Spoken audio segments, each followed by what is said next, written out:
How much of this do you think it's coronavirus and whatever's going on with U.S. and China? How much of this do you think is China saying, you know what, screw you, U.S. You're playing this hardball with me. I'm going to come and bully you in a whole different way that you won't even pay attention to it. How much credibility do you give to that? 5%? 1%? I'm not going to answer that question, but I am going to answer the question in a different way. Because I'm Christian at heart and I like to think that nobody would want to kill people. I will say this much, and if you're listening, write it down. In late November, word had already gotten off of the mainland that there was a virus in Wuhan. On January the 15th, the U.S. trade bill was signed, phase 1. December the 15th. I had a whole month off, December the 15th. 6 weeks later, the trade truce was signed with an out clause, a very clever out clause that the Chinese made sure was in there, that said if there was any kind of act of God, pandemic, then they didn't have to make good on what they had committed to buy from the United States. Within days, they announced the first coronavirus. So, did the Chinese know damn well that this thing was running around the world for 6 weeks before they shut down Wuhan? Yes, they did. Is that criminal? Yes, it is. Does it deserve to go in front of a world tribunal? Yes, it does. Because we know that it was the unfettered travel that made this thing a global phenomenon that was impossible to contain. 6 weeks they knew, but they wanted that out clause. And then they underreported what happened in Wuhan, which a toddler could tell you based on what happened in Italy, based on what's happened in Germany and in France and now in the UK with Boris Johnson in the ICU. There's no way in a city the size of New York, 11 million people, that there were so few cases. It's impossible with similar density to New York. So the World Health Organization should be held accountable for not holding China accountable to providing good, valid data so that the rest of the world could prepare for fewer people to die. And that's what you're talking about. To me, these are equivalents to acts of war on the part of China.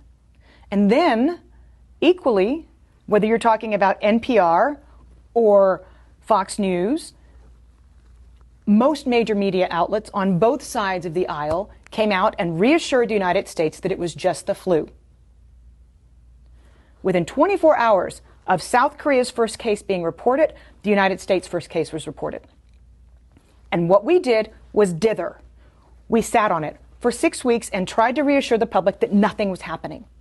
Somebody should be held accountable for that. Because somebody in the United States intelligence community has to have known what was truly going on in Wuhan. We don't have a CIA for nothing.